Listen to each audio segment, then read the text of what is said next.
अहले बैत ले जाएंगे? सरकार के साथ हैं अहले बैत, ना अहले बैत अलग है ना सरकार। इसलिए कि जब आपने हदीस कही, हदीस बार बार सुनाई और गदीर में दोहराई, और जब भी दोहराई तो अपनी दोनों हाथों की उंगलियों को यूं बराबर किया और बराबर करके कहा कि तुम में दो गरा कदर चीजें छोड़कर जा रहा हूं, ये कभी आपस में जुदा ना होंगी। और फिर इसी तरह उंगली को मिलाए रखा और फिर कहा यहां तक के आपस में जुदा ना होंगे, यहां तक के कौसर के किनारे ये दोनों साथ मेरे पास आएंगे। तो ना अली और कुरान में जुदाई है, न सैयदा और कुरान में जुदाई है, न हसन और कुरान में जुदाई है, न हुसैन और कुरान में जुदाई है, न सैयदुस साजिदीन और कुरान में जुदाई है, न इमाम मोहम्मद बाकिर और कुरान में जुदाई है, न इमाम जाफ़र सादिक और कुरान में जुदाई है, न मूसी काजिम और कुरान में जुदाई है, न इमाम रज़ा और कुरान में जुदाई है, और ना इमाम मोहम्मद तकी और कुरान में जुदाई है, ना इमाम अली नकी और कुरान में जुदाई है, ना हसन अस्करी और कुरान में जुदाई है। और इमाम महदी के पास ही तो है वो, इसलिए कि मुहाफिज वो है, मुहाफिज वो है।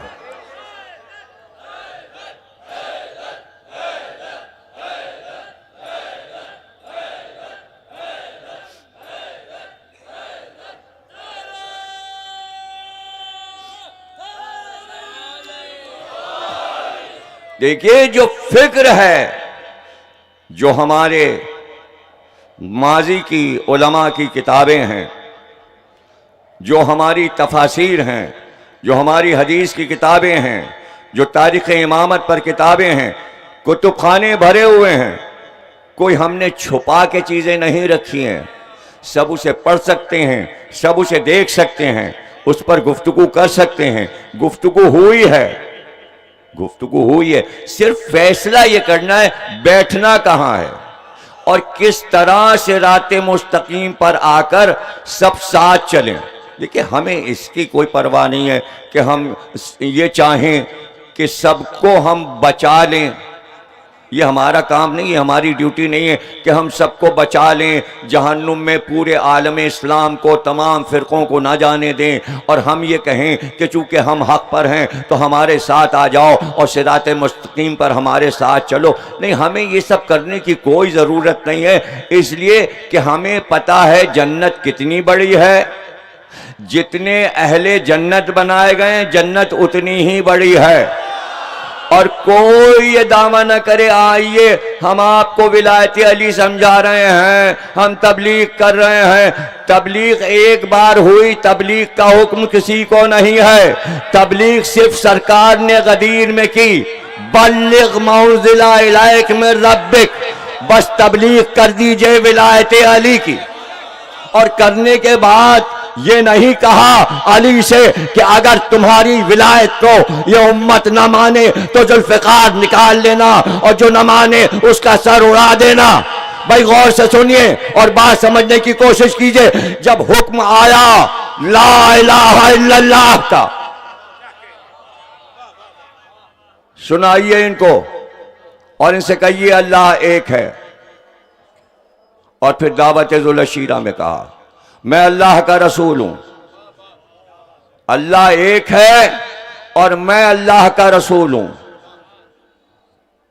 है कोई जो मेरी नुसरत करे और मदद करे, जो आज वादा करेगा इस काम में मेरी मदद करने का। दावत ज़ुल शीरा क्यों शिद्दत से नहीं लिखते सब? इसलिए कि रावी अभी मुसलमान नहीं हुआ। बेसत है, बेसत के बाद फिर तबलीग होगी। अभी तो मक्के में पत्थर चलेंगे, रसूल को पत्थर मारे जाएंगे, बच्चों को लगा देंगे पीछे अरब और रसूल अल्लाह को ज़ख्मी करेंगे। 13 बरस मक्के में गुजरेंगे, फिर यही कबाइल जमा होंगे। ये तादाद में 40 कबाइल हैं। फिर ये फैसला करेंगे, मीटिंग करेंगे, दारुल नदवा में जमा होंगे और जमा होकर कहेंगे अब फैसला कर लो, आखिरी फैसला। और आखिरी फैसला क्या है? अबू तालिब मर गए, खदीजा मर गई, दोनों दुनिया से चले गए। अब क्या फैसला करते हो? सब ने मुत्तफिक होकर फैसला किया, बस आज की रात मोहम्मद को कत्ल कर दो, इसने बहुत परेशान किया और हमारे बुतों का मजाक 13 साल इसने उड़ा लिया। यानी फैसला हो गया था कि मोहम्मद को कत्ल कर दो। 13 बरस जो गुजरे हैं मक्के में, उसका नतीजा बरामद हो रहा है। बजाय तबलीग के 40 अरब इकट्ठा हुए हैं कबाइल, हर कबीले का सरदार तलवार लेकर। और क्या फैसला हुआ? उनका एक नहीं मारेगा, 40 तलवारों से मोहम्मद को मारना, ताकि खूने मोहम्मद 40 कबीलों में तकसीम हो और बनी हाशिम किसी एक से बदला न ले सके। 40 कबीलों से मिलकर बनी हाशिम मोहम्मद का बदला नहीं ले पाएंगे। इसके मानी काफिर भी ये जानते थे कि मोहम्मद के वारिस बनी हाशिमी होंगे, हम नहीं होंगे। उनको ये भी पता था कि दिफा करेंगे तो बनी हाशिम, इसलिए कि वारिस वही होंगे। इसलिए इब्तिदाई हालात बहुत कम लिखे जाते हैं बेसत के किताबों में। मदीने की 10 बरस की जिंदगी पर बहुत जोर है। लेकिन यह आपको बता दूं कि अगर इस तरह आप हमारे बताए रास्ते से मुतालिया शुरू करें तो बड़े फायदे में रहेंगे सब लोग। जैसे हम बताते हैं ऐसे पढ़ो, आप कुरान को पढ़िए, मक्की सूरतें नाजिल हो रही हैं, तवील सूरतें, आयतें उतर रही हैं, लेकिन जैसे ही हिजरत करके मदीने में सरकार आए, अब जो मदनी सूरे और आयतें आई उसमें शिद्दत से शैतान का जिक्र होने लगा। अभी तो तबलीग की बातें हो रही थी, अल्लाह एक अल्लाह एक अल्लाह एक। मदीने में आते ही शिद्दत से शैतान का जिक्र अल्लाह ने शुरू किया। कहा अब तुमने कलमा पढ़ लिया तो कोई एहसान थोड़े किया, अब तो तुम्हें यह काम करना है कि उससे बचना है। इसलिए कि उसने कहा है मैं सिराते मुस्तकीम पर जाने ही नहीं दूंगा। तो काम तो उसका हिजरत के बाद शुरू हुआ,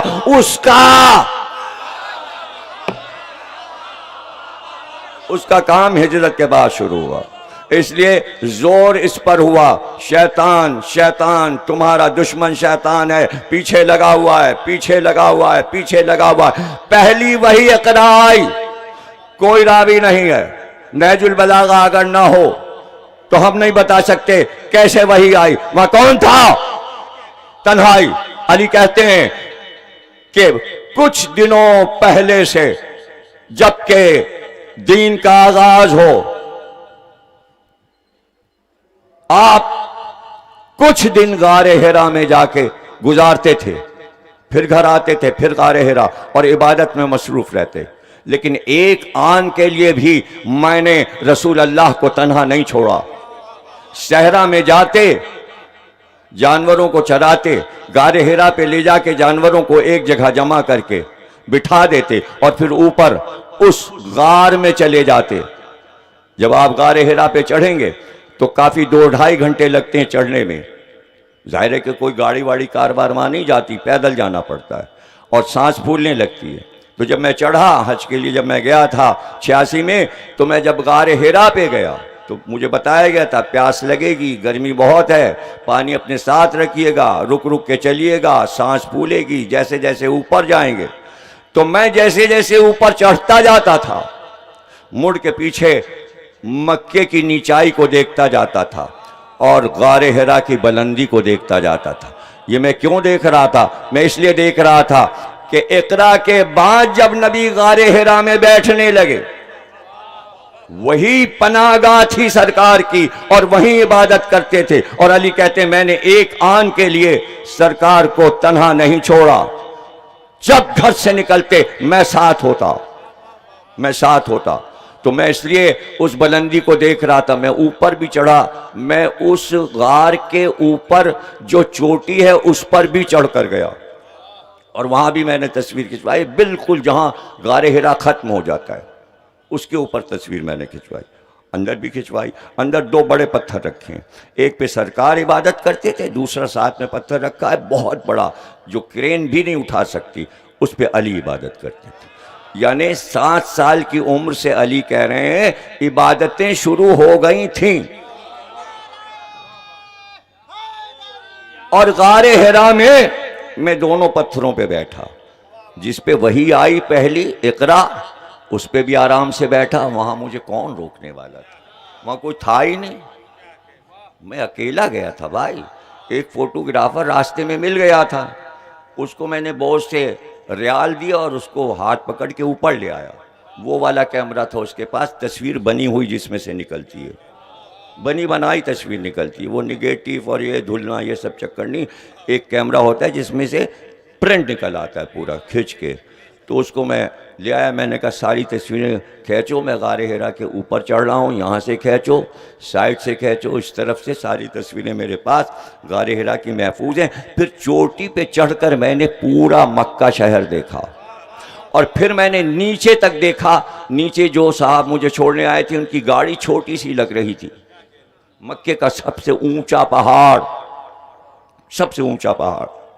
मैंने बुलंदी को इसलिए देखा कि मैं रवायत पढ़ चुका था हज पर जाने से पहले कि एक दिन जनाब खदीजा खाना लेकर गारे हिरा पर अपनी कनीज़ों को नीचे छोड़कर, सवारियों को छोड़कर तन्हा गारे हिरा पे चढ़ रही थी और खाने का नाश्तादान साथ था। जब आधी दूर जनाब खदीजा पहुंच गई तो जिब्रील अमीन नाजिल हुए और आकर कहा कि खदीजा आपके लिए खाना लेकर आ रही हैं। मलिका अरब की जिसकी जिंदगी नाजो नेम में गुजरी थी, वो पत्थरों पे चलती हुई गारे हिरा की चट्टानों पर, गरम चट्टानों पे कदम रखती हुई नंगे पैर वहां जा रही। अदब रसूल की वजह से नालें ने उतार दी है। ये गारे हिरा का एहतराम खदीजा कर रही थी कि यहाँ पहली वही आई है। बात को समझो, घर वालों ने एहतराम सिखाया तो आज उम्मत कर रही है। ये फातिमा ज़हरा की माँ है, ये हसन हुसैन की नानी है। और उसके बाद जिब्रील ने कहा कि खदीजा खाना लेकर आ रही हैं। अल्लाह कहता है जैसे ही खदीजा पहुंचे, खदीजा से कहिएगा अल्लाह ने खदीजा को सलाम कहा। हम सलाम करते हैं उनको, वो हस्तियां जिन्हें अल्लाह सलाम करता, जिन्हें अल्लाह सलाम करता। देखिए अल्लाह के सलाम, ये 2 सलाम हदीसों के जरिए जो आए दोनों बयान कर दूं यहां पर। पहला सलाम अल्लाह का खदीजा बीबी को। अब दूसरा सलाम सुनिए। जब वफात हुई जनाब खदीजा की तो उस वक्त जनाब सैयदा 7 साल की थी। इतना गिरिया किया कि गिरिया थमता नहीं था, न पैगंबर का न जनाब सैयदा का, माँ की याद में। जब इतना रोई, बार बार रसूल लिपटा लेते थे बेटी को, तो जिब्रील नाजिल हुए और कहा कि सैयदा से कहिए कि जो बार बार पूछ रही है मेरी माँ कहाँ है, तो सैयदा से कह दीजिए हमने एक मोतियों का बहुत बड़ा कसर जन्नत में मनाया है, खदीजा हमारे यहाँ है, हमारे पास हैं। और सैयदा से कहिएगा अल्लाह ने खदीजा की बेटी को सलाम कहा है, या माँ के लिए सलाम आया अल्लाह का, या बेटी के लिए आया। अब जिसके लिए अल्लाह का सलाम आए वो रजी अल्लाह ताला अन्हा नहीं होगा, वो सलामुल्लाह अलैहा होगा। ये वो नाजुक चीजें हैं जो समझने की हैं। तो मैं इसलिए गारे हिरा को देख रहा था तारीख, हदीस और आयात की रोशनी में, इसलिए कि मैं गारे हिरा के बारे में बहुत कुछ पढ़ चुका था। मैंने ये भी पढ़ा कि पहली वही जब आई तो जिब्रील अमी आए और कहा आपको ये इस्लाम फैलाने के लिए बहुत दौलत की ज़रूरत पड़ेगी।